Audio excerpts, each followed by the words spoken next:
Welcome to another Philadelphia Parks Alliance live stream. Today we are honored to have with us Philadelphia Parks and Recreation Commissioner Kathryn Ott Lovell. We'll bring her on in just a few minutes and ask her about how the last year has been and how Parks and Rec will be able to help Philadelphia in its recovery from COVID-19. First, we wanted to just bring on the Parks Alliance team, and we have Alex, our Executive Director, and Lula, our Campaign Director here from their respective home offices. And Alex is outside home office, and we're just want to say, yeah, it's been a busy last week. Tell me about some of the things that have happened.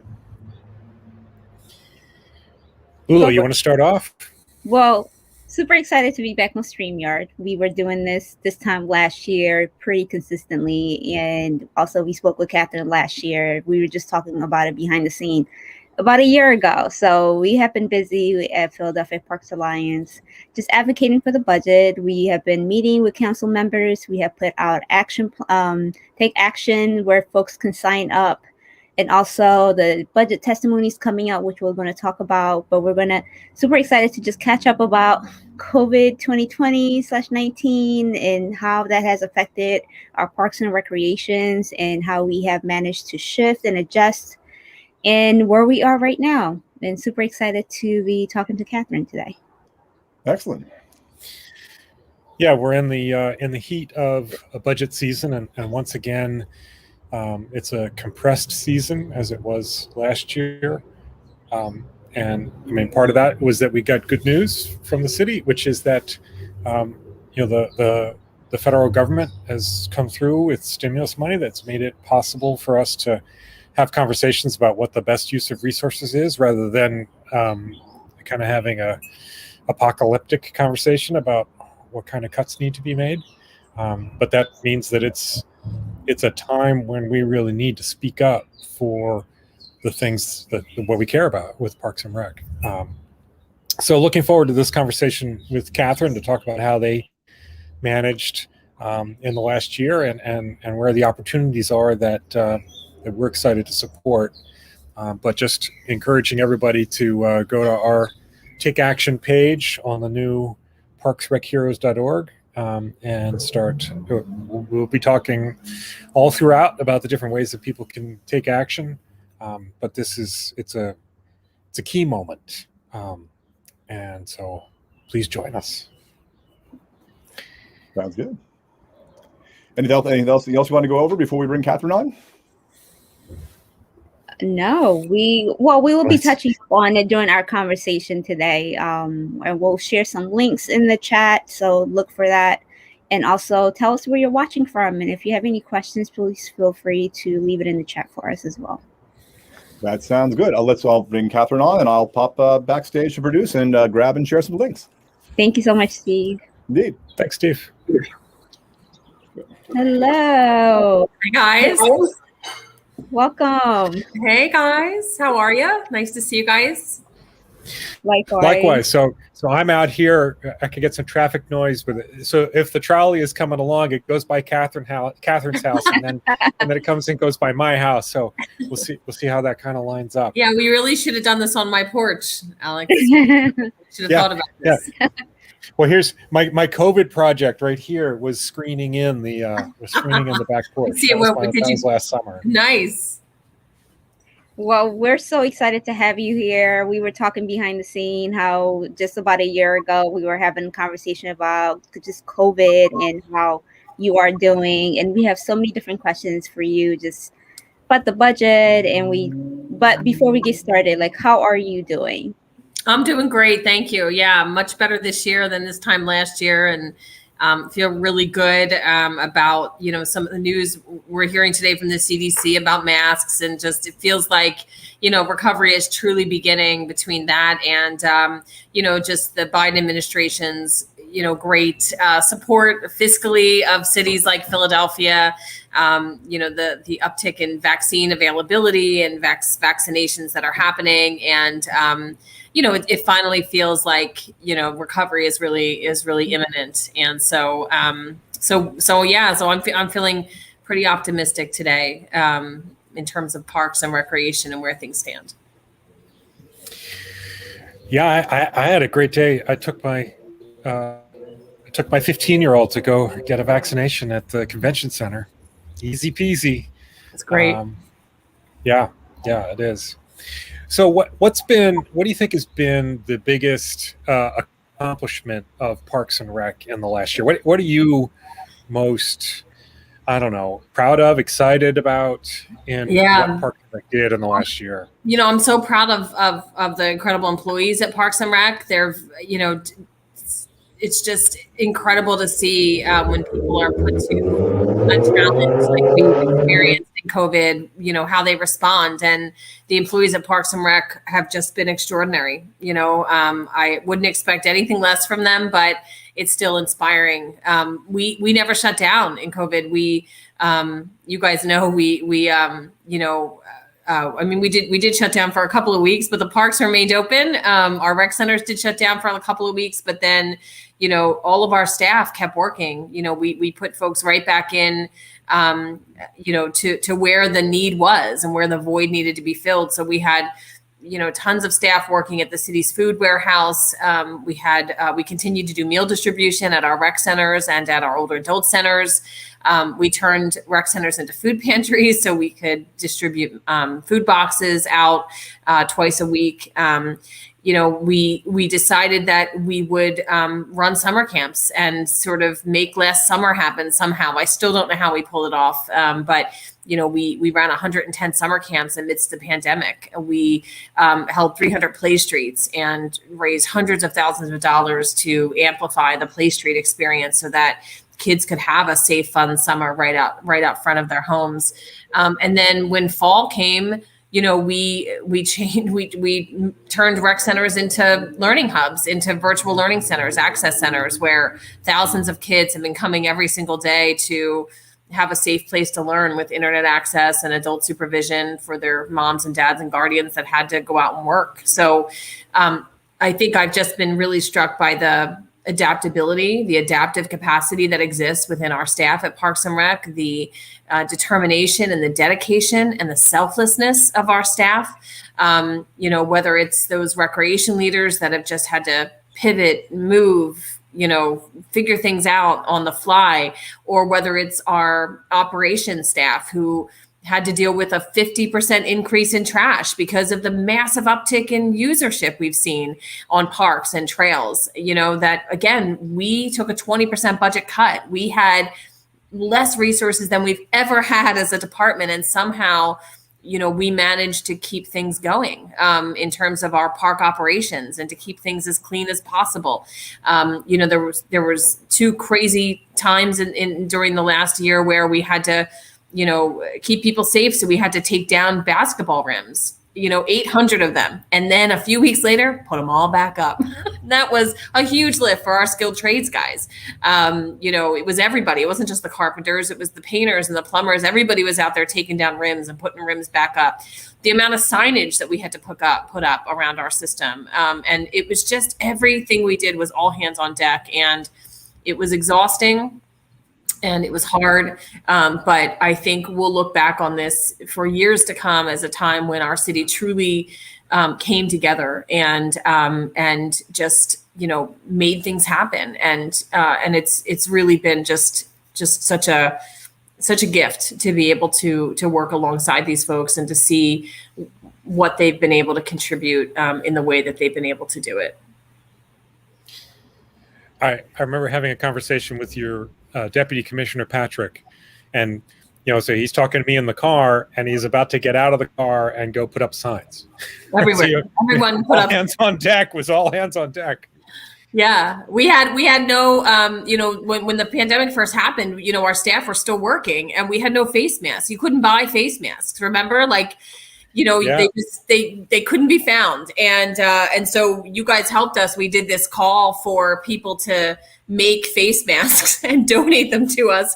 And they, people didn't know this, but one of the drop-off sites was my porch, my house. And so, we didn't advertise that, but we had been outside, and every night we would, my girls would go out and take the hundreds of masks that were donated every day, all handmade. Some of them people stitched in our logo into the mask. We had upholstery makers from Bucks County, who were sending us masks made of leftover upholstery fabric. I mean, it was just incredible to see. And then we would launder them here. I would wash and dry them, and then we would have our operations, get them out to operations staff the next day. And, you had guys, plumbers and electricians wearing these flowered masks, because that's what we had. And you made it work. And, it truly was all hands on deck. Everybody just, one of the most inspiring moments for me was in the summer when we turned the Horticulture Center in West Fairmount Park into a warehouse for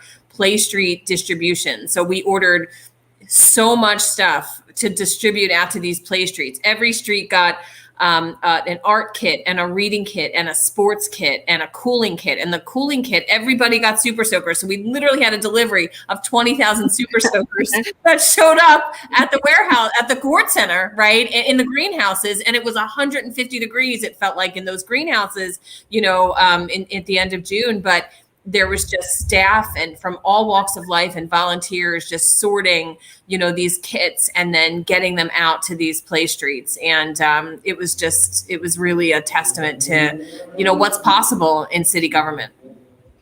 Yeah.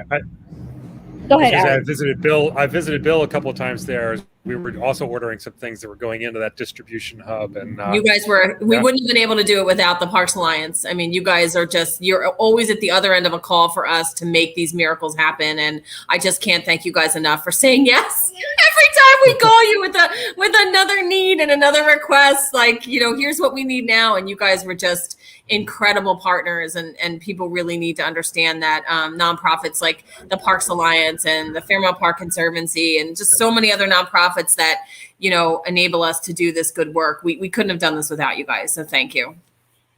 Thank you so much. It's been an honor. And I think last year it was just uncharted territory for all of us. And like you mentioned, it was a very much so all hands on deck, and the different just layers of things that needed to happen to make sure like summer programming was happening. The kids had a place to go to for the access centers that was going on.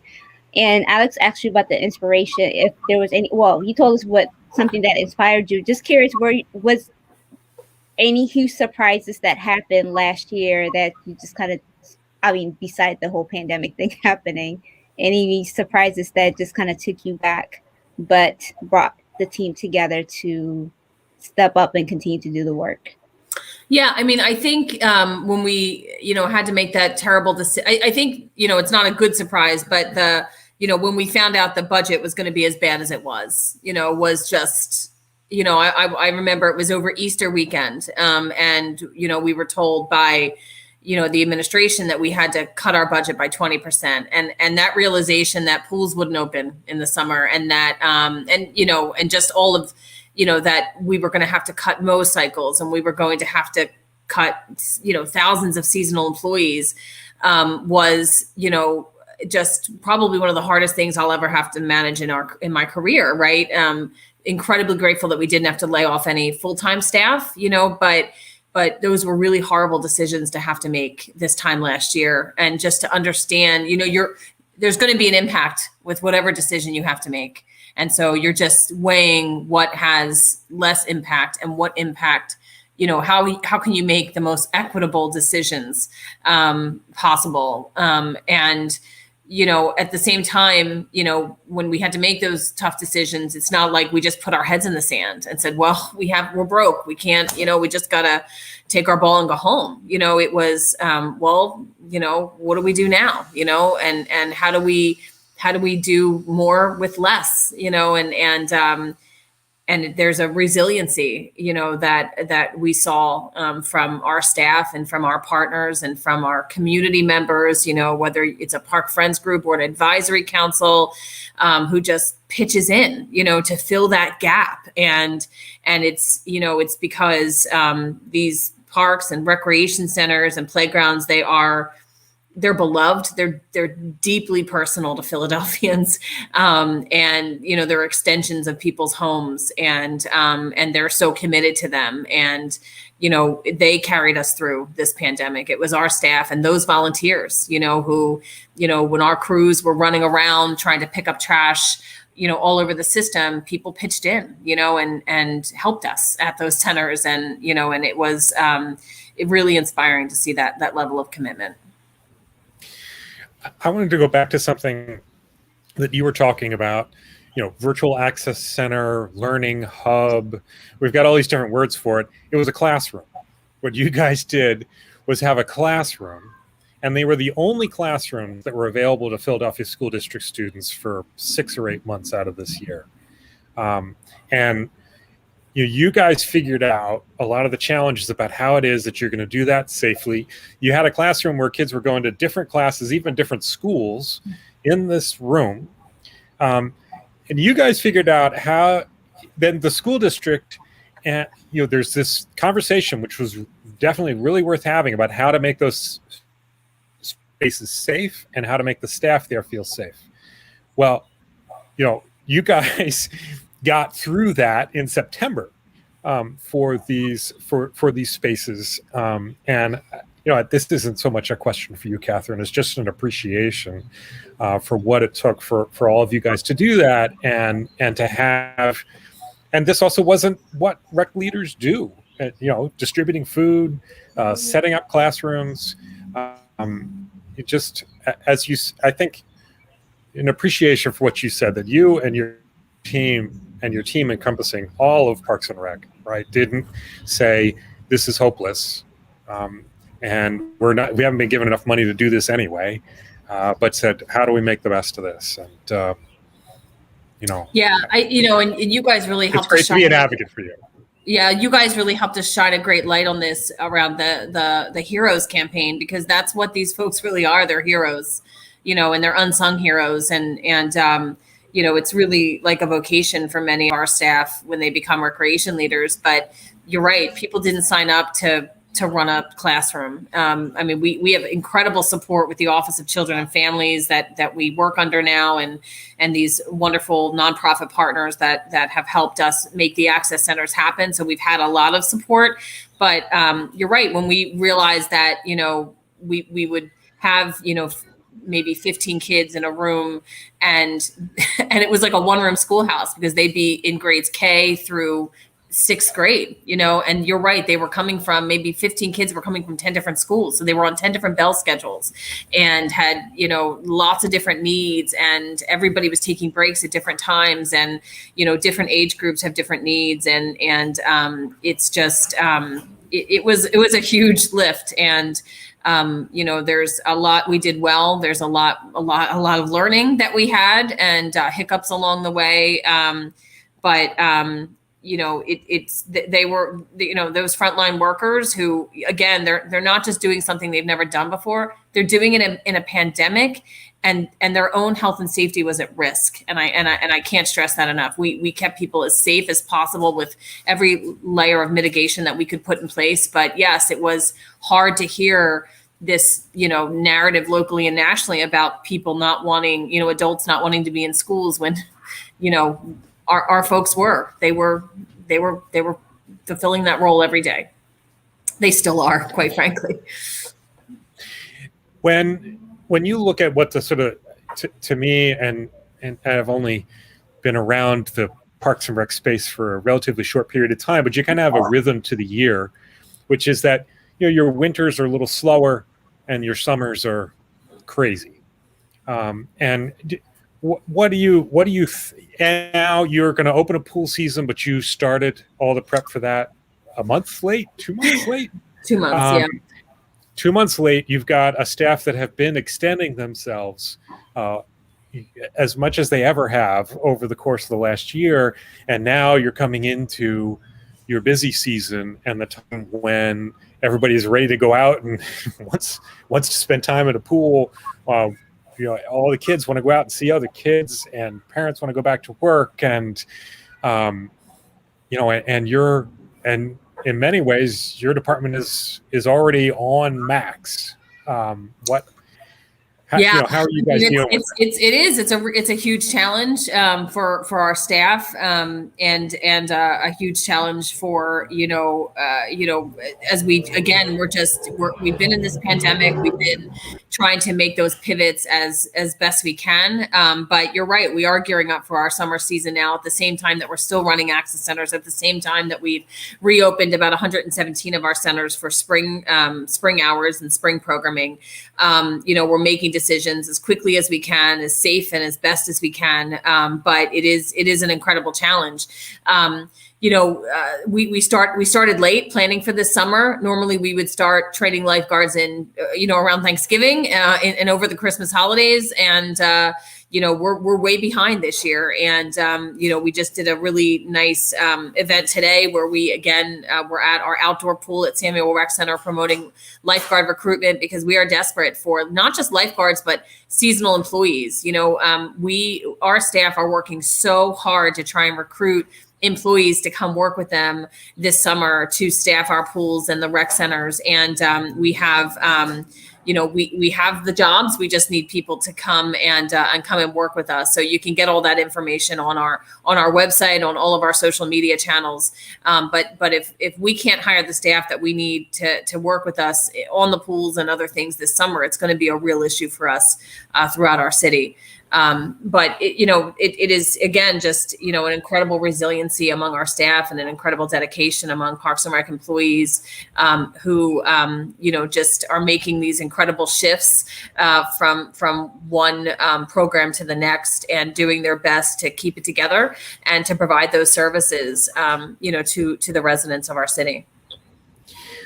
I'm going to put on my advocacy hat for a second and say that one of the things that your team needs is to not be trying to manage all of this with $3 or $4 million less than you had pre-COVID, and that one of the things that your team needs is the backing from all of us that says, I don't think that the reward for doing a good job with less should be that you continue to get less. The reward for doing great things with the money of the citizens of the city of Philadelphia is to say, $1 at Parks and Rec is $1 really well spent, and so therefore that's where we should be putting more dollars, because what we need to do in the response to COVID is much of what is in the Parks and Rec wheelhouse. So that's my little soapbox moment. And one thing that I would love to hear is, in the recovery from COVID, what are you guys excited about? What are you looking forward to in addressing both some of the things that we're hopeful about and some of the things that we're really concerned about, which is particularly around the phenomenal rise in gun violence that we've seen in Philadelphia?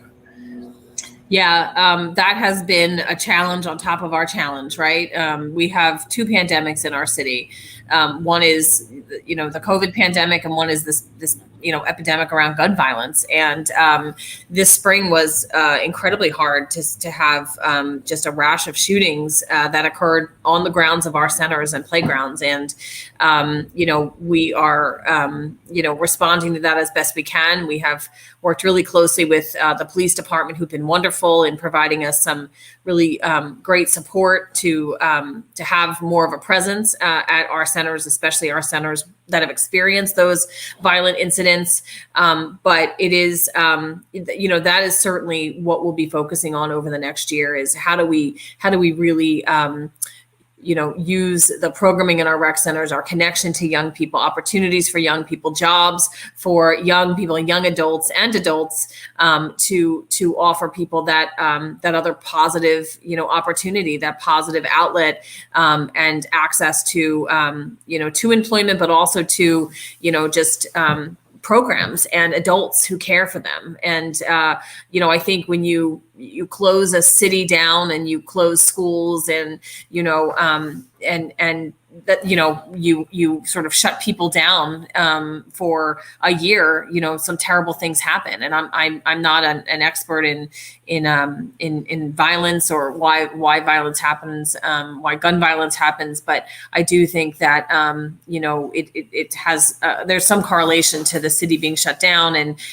the pandemic and just people's fears and certainly the racial inequities that have been exposed over the last year have all contributed to this.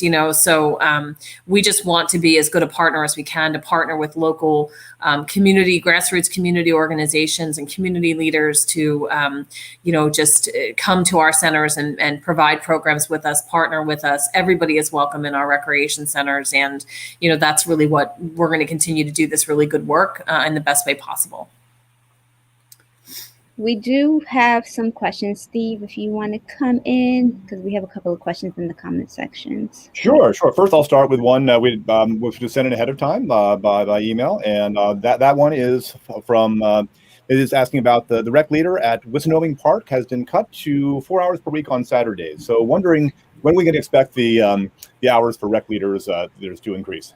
Yeah, so we're slowly reopening, basically getting our centers back to what they were pre-COVID. And again, we've just been following the guidance of the health department, so have been doing things in the safest way possible. We also, had, because the access centers need a high level of support, we had moved a lot of our staff to the access centers to provide that support. There are about 40 of the access centers. So over the last 3-4 weeks, we've been moving staff back to sort of their regular centers and more regular hours. So right now we have about 118 of our recreation centers that are open between 12 and 8.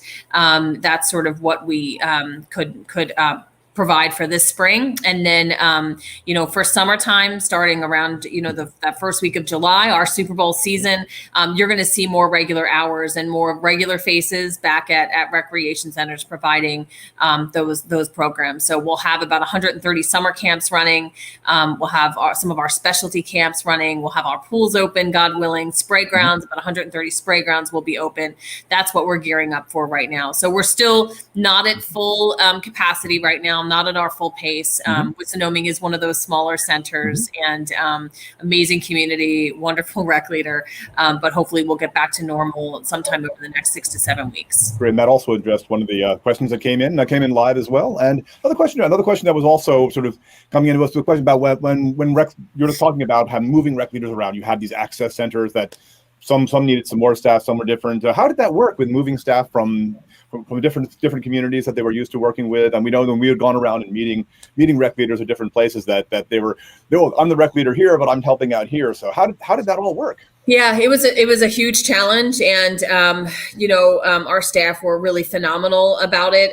It's again, it was trying to figure out how do we keep everybody working. That was first and foremost, to really avoid those full-time staff furloughs. How do we keep everybody working? How do we fill those critical voids that are needed in our city that was experiencing this pandemic? And so it's not something we've ever done before. Everybody who's been dealing with this in city government and beyond are doing things they never did before. And, so it really did mean looking at our whole system and trying to figure out, where we can provide those best services and what people do we need to provide those services. So, we moved full-time staff around temporarily to other facilities. We had, ARLs and water safety instructors who were serving as social distance ambassadors on trails. We had, staff working on the play streets who normally would have been in a recreation center. So it was just amazing to see people be able to work in so many different capacities, so many different ways. Again, not without its pain points. It was hard. It's hard for staff to have to suddenly be in a different community and be working with a different group of young people that they've never met before. But we have the best staff in the city, if not in the world. So they were just incredibly adaptive in their ability to make those changes. But I do feel really good that we're going to get back to normal, whatever that new normal is. And, again, with a budget of restoration that we're going to be receiving in next year's budget, we feel really good that we're going to be able to get people back up to their hours. A lot of our staff that, some of our seasonal and part-time staff that, we weren't able to bring back at their full complement of hours, we'll be able to bring them back up and as well as get our full-time staff back to their home facilities so they can continue to work in those communities that they love and have worked with so closely. That's great. We've had a number of questions where about what specific amount would it take to get back to that, and that was as well. And so you're confident then that they will be able to return to those levels in the coming year. Yeah, we feel. I mean, we had a 20% budget cut. A full 1/5 of our budget was eliminated last year. That meant, just we lost 1,000 seasonal positions, and we had to cut part-time hours. I mean, it was very, very, very challenging. We feel really good about the budget restoration that we hope will happen if the mayor's budget is passed. It's a $6.9 million restoration of our budget, which will allow us to bring back our part-time and full-time staff, as well as have our regular hours for recreation centers. So and it actually includes some additional staffing as well that we're really excited about around a staffing restructuring plan that we hope to implement sometime in FY22. And another tough question we had from a few people was about, well, obviously it all comes down to the budget as well too, is about the upkeep and maintenance and the cars, like some of the rec centers that really need some TLC that they're there. So what about that? Yeah, we all know this. We know it well. And it is, we're really grateful for the mayor's rebuild initiative. I know it's been sort of a long time coming, and some projects that are taking longer than folks would like them to take. But we feel really good that the rebuild team is moving those projects forward, and that we're going to have as many as 65 centers that are going to receive millions, tens of millions of dollars of capital investment that is just desperately needed. In addition to our operating budget being cut, we like many other operating departments last year took a very large cut to our capital budget. So again, just didn't have the resources to make some of the critical repairs that need to be made. In addition to just a huge uptick again in park usage at a time when our operations were just not what they needed to be financially. So again, we're excited about the rebuild initiative. We're excited to have our full complement of staff back so that we can continue to make sure that our sites are clean and safe and ready to use for residents. We also, the other challenge that I can't stress enough is the challenge around quarantining for COVID. And there are times, over the last year that we lost perhaps 2 full operations crews would be out for 2 weeks on quarantine. There was 10 days when we had about 40 of our skilled trades members not working because they were quarantining, and we had quite a few COVID cases as well. So amongst our staff, and that was an incredible challenge as well. Just having to manage, we already are challenged, right? And then to lose people because they needed to stay home and be safe while they were quarantining just added to that, to that challenge. We experienced some of the same challenges that you hear about that the streets and sanitation department experienced. When they were talking about some of their struggles, us other commissioners were like, right on, we're having those same challenges, of, really challenging to hire people. We have a high vacancy rate right now, especially with seasonal employees. A lot of challenges around, again, like I said, just people being out of work because they were quarantining or taking care of family or taking care of relatives or sick themselves. Great, and there'll be one last question I'll have here, then I'll pop backstage. I know Alex and Lula have some more things they want to go over with it as well, and then we also want to wrap it up fairly soon. And that is, you're talking about the rebuild sites, and obviously it's very exciting when a community gets all that new infrastructure, new potential, new places for programs, new places for families, for the community. But the question was, how do you engage communities in these rebuild sites? Yeah, so rebuilds actually run out of the managing director's office, and there's a really great team that leads the rebuild initiative, and they have a whole community engagement division of folks that work hand in hand with our staff and with communities and advisory councils and park friends groups to help to build the vision for what those project transformations are going to be at those sites. I've been involved in many of those meetings over the last year, most of them virtual, unfortunately, but have been able to participate in a lot of those conversations with communities, probably 100 meetings at least over the last year around rebuild projects. And, there are many more to come as these projects continue to move towards completion. Community are engaged at every aspect of the process, from the very beginning of, what improvements are going to be made, to the type of improvements, to the color of the play equipment, and the paint on the walls. So, it's been great to see people really excited. I think, so many folks in Philadelphia have been waiting for a very long time for these improvements to come to their playground and their rec center and their park. And, so to see these improvements happen has been, I think, just really affirming for a lot of these folks. We can do more. We know that rebuild's not going to do every site. And that remains a challenge for us in a city that has so many competing needs. But, I feel really good that we're going to get done as much as we can with this incredible investment that our mayor has made through rebuild. Alex, if you want to touch up on a little bit about the budget, because we have a couple of questions about that as well. I think people are just joining us. Yeah, I'll get to that. I have one question before that, which is, Kathryn, how many play streets are you guys going to run this summer? We'll see. We're asking people to volunteer to run the play streets with us now. People have to request for their street to become a play street. I think we have about 150 applications in so far. That's on par with where we were last year, but we'd love to get over 300 again. So we're actively recruiting volunteers from communities who are willing to be that play street captain, if you will. It really means, all it means is you have to have a residential non-numbered street that is does not have any emergency agencies on the block.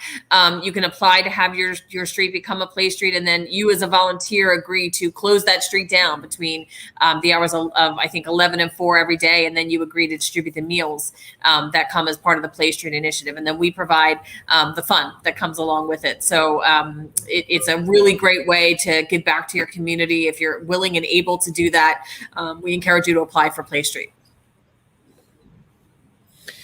And last year, you also had some of your seasonal staff or some teen staff who were assisting at those play streets. Is that right? We did. Yeah, we actually had a great program that is not happening this year, but it was for 18 to 20-year-old youth to be able to work on the play street. So that program's not happening, but we do have the PYN Work Ready program.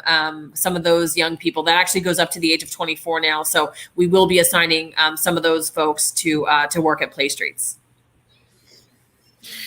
So I think to segue a little bit to what you were asking, Lula, which is, Kathryn has a budget that she can make work with the mayor. But there are so many opportunities for us to do more, just sort of as examples of how it is that we might be able to bring in more teen jobs, be able to do more programming for teens. I think that's a great spot to be thinking about, especially when we're talking about violence prevention. If we were to bring on more teams that can do maintenance, that for me, long term, one of the things that we want to do for Parks and Rec is focus on that operations budget. So Rebuild has done a great job in trying to address capital, but in many ways, what that was is we're backfilling. I mean, a lot of that maintenance or a lot of the capital work that's being done is because we didn't do the maintenance, didn't fund the maintenance for the 10 or 20 years prior to that. So let's not set all this up so we have to have another rebuild just to get back to kind of normal. And it's I think it's fantastic that Parks and Rec is figuring out how to do, and to be able to sort of maintain or tread water is how I would put it with what you have, and that's great. We want to keep our heads above water. I mean, and it's much better than the alternative. But we want to thrive. We want Parks and Rec. We want our green spaces, our rec centers. The largest pool system of any city in the country. We've got this incredible network. How many sites do you guys manage, Parks and Rec together, Kathryn? How many buildings? Yeah, there's well over 300 buildings. I mean, parks. No, I just mean, like. Oh, I mean, 10,000 acres, 10,000 acres of land, 166 miles of trails, 4 golf courses, 5 ice rinks, 6 older adult centers, 159 rec centers, 900 fields and courts, 250 playgrounds, 130 spray grounds, 70 pools. We're so blessed. We have one of the most diverse and plentiful parks and recreation systems in the country, but you're right, it is incredibly challenging to resource that in a city with so many competing needs. It's and now that I'm on this side in city government, I see those competing needs because I have friends who are running other city agencies, and so it's incredibly hard decisions that have to be made by the mayor and the finance office, but there's no doubt that we have the needs. We have the needs, and this is I think that there's some combination of what's happening in Philadelphia, which is both we have to take more seriously the fact or do more to try and lift people out of poverty, having the highest rate of deep poverty of any big city in the United States. At the same time, we also have these incredible assets that I remember that, like Cobb's Creek Trail, which is not one of our signature trails, but I mean, just these phenomenal spaces that are so underutilized, both by by residents and by visitors, and then so many that are just loved and kind of overloved, right? Yes. But let's put our best foot forward, and let's start to treat these assets as the magnets that they are for people to come and visit and to come here and decide to live and to bring employers here. We need to make that investment. I'm preaching to the choir, but this is, I think that's the way we need to frame it. I totally agree with you. I think that there is, this shift in thinking and this shift in the conversation that parks are critical. Parks, recreation center, playgrounds, libraries, critical parts of our infrastructure, and they are essential. They are essential services that we provide, and they need to be supported and resourced as such, and that comes from the feds all the way down, and I think it is about shifting that narrative away from this being just something that's nice to have to something that's necessary. It's necessary to us. I mean, we saw, this time last year, churches shut, schools shut down, retail stores shut down, churches shut down, right? Schools shut down, parks did not. Our playground stayed open. And that is, to me, it's a testament to their essentialness, to the sacredness of these spaces. But it is an incredible challenge to resource them, and that's why we're so grateful to people like you guys and all of, everyone who is an advocate for parks and recreation, because I do think that narrative needs to shift, and it needs to shift in a way that says, that we are part of the equitable recovery plan too, that we are infrastructure. Period. Full stop. We are infrastructure. We are part of that equitable recovery. There's incredible power in parks and recreation to lift up communities. We have seen it, and it is time to be investing in these sites in the way that at the same level that people feel about them. That's what's important. Yeah. And with all due respect to your boss, the mayor, funding the budget at $4 million less than the budget for 2019 is not making those investments in those essential services. And so that's what we want to speak up for. And well, I hope that kind of answers some of the budget questions that people were asking is, if we want it, we need to go fight for it. Right. And Kathryn, you've been doing an excellent job answering. Well, a lot of the questions were around, I think, folks also wanting to know, because of the budget cuts, like the cause that happened afterwards, and between people being laid off, not being able to have the programming like in the summer, the seasonal staffing. So you did a great job of, I think, explaining that. If you have more questions, please feel free to leave it in the comment. But a lot of people are also asking, how do we move forward, especially when it comes to the budget, being in the budget season that we're in right now? Yeah. So, I mean, I think that's the question for us to answer, Lula. Which is, go to our action page, and sign up. So one of the big things when we're talking about advocacy, there's going to our action page and sending the email action. Then the next kind of level up the pyramid is to call city council offices. And then the next level up from that is to sign up to give testimony at the public testimony day. So the public, we have 1 day left as members of the public to sign up and say, we support more funding for Parks and Rec. That's as sophisticated as you need to be. You want to download our talking points, say the talking points, you're only going to have 2 minutes to do it. But you can also just say why, whatever your favorite park or rec center is, why that's important to you. You can get in touch with us if you have any questions about testimony. I know that can be a little bit intimidating, but it is just easy peasy. Once you get it under your belt, once you get the hang of it, we can walk you through that. And I think one of the ways that I would like to close, bless you, Kathryn, is that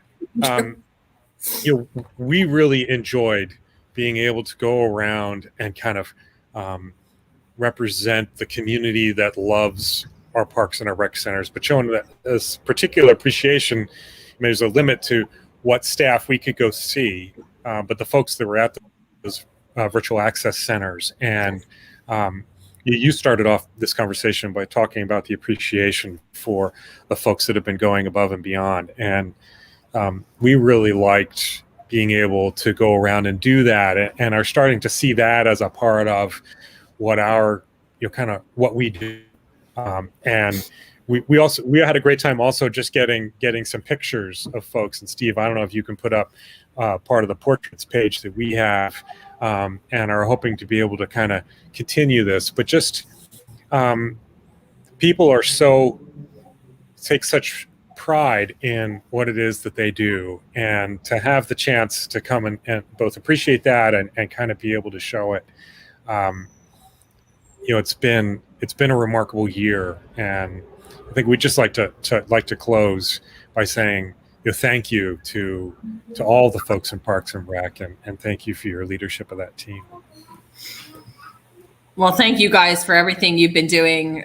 Really, we so appreciate it, and I know our staff is so grateful for all of your just the recognition, and people want to be seen and they want to be heard, and you guys have really been doing that. So we're just so grateful to you guys for what you're doing, and appreciate everybody who tuned in and their advocacy and continued support of our great work and the great team at Parks and Rec. So thank you guys. Thank you so much. And if you just joined us, and I saw a couple of questions about the testimony, yes, you do have to sit on the phone for a little bit to testify for like 2 minutes or so, but we do need your voice to be heard. We did put the information, how to go about it, in the comment section. So if you scroll up, if you just joined us, you'll be able to see it.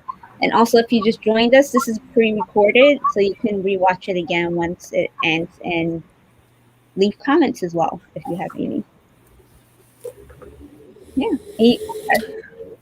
Well, we appreciate you taking the time with us. Yeah, thank you guys. Thank you guys. Appreciate it. Thank you. All right. Thank you. Have a good one. All right. Take care, guys. Bye.